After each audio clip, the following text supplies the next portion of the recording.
kumshukuru Mwenyezi Mungu tumemaliza mchezo salama na tumepata ushindi wa magoli mawili. Mimi naamini kipindi cha kwanza kimechezeka Zenji na kipindi cha pili kinaenda kumalizika Chamazi. Kwa hiyo mchezo wa leo ni umeisha kwetu. Walimu ni wameona jinsi gani tumekitoa uwanjani. Yapo mazuri tuliyofanya na pia kuna mabaya pia tuliyofanya. Kwa hiyo tunarudi katika uwanja wa mazoezi ili tuweze kumalizia mchezo wa pili Chamazi.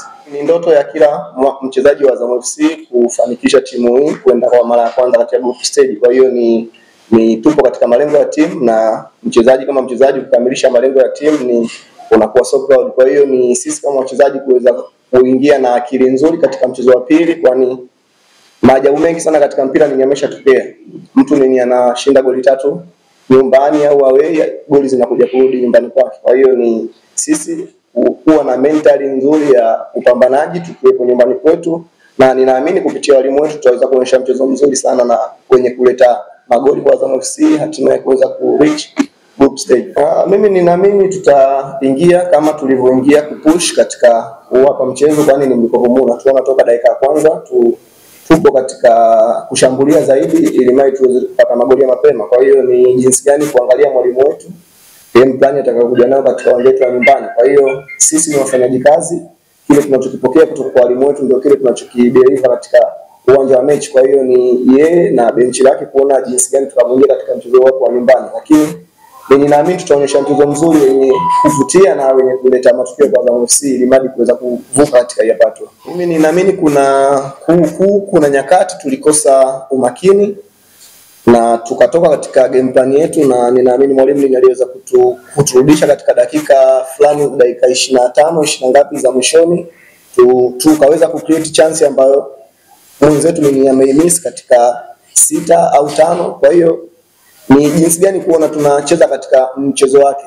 na tusitoke katika mchezo anahitaji tucheze. Mimi ninaamini anatufundisha vizuri, na sisi kama wachezaji inabidi tukae tuzungumze.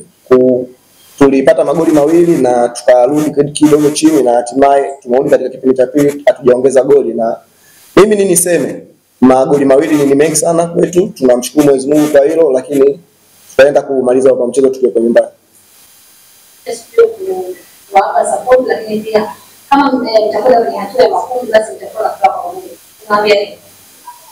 Kwanza niweze kuwakaribisha mashabiki wanaopenda mpira mzuri kuweza kukaribia siku hiyo, kwani ninaamini Azam FC inacheza mpira mzuri sana, na nipende kutoa nafasi ya upendeleo kwa mashabiki wa Azam FC, kwa maana ni wamekuwa wakitupush sana. Leo nimeona wamesafiri na sisi mpaka huko wengine, na tukiwepo katika uwanja wetu wa nyumbani wagawana kuja kwa wingi. Kwa hiyo niweze kuwakaribisha, kwani timu yao inaonyesha burudani nzuri na tutawapatia zawadi ya matokeo ili mali kuweza kufuzu katika group stage. Mimi ninahisi tuna push ili mali tuweze kufungua mchezo kwa goli, na kama nimeweza kuona kwamba tunaweza kuwafungua wapinzani na kuweza kupata goli, ni kitu kimoja ambacho mwalimu wetu kashafanikiwa. Kwa hiyo ni sisi jinsi gani kuona tuna stay katika ile njia ambayo tulioipata goli ndio tuendelee kucheza nayo, na tunatumia nguvu kubwa sana mpaka kulipata ile goli moja, na hatimaye tuna take time ambapo kuipata goli la pili. Kwa hiyo ni sisi kama wachezaji kuona jinsi gani tunaweka umakini mkubwa kama tukipata timu kama leo, kama tuna dominate mpira muda mwingi, tukipata goli moja tuongeze goli la pili. Kwa hiyo ni sisi kama timu kukaa kuzungumza ili mradi tutoke katika hicho kipindi tuje katika kipindi ambacho tunachoweza kudominate mpira mwingi na kuongeza magoli.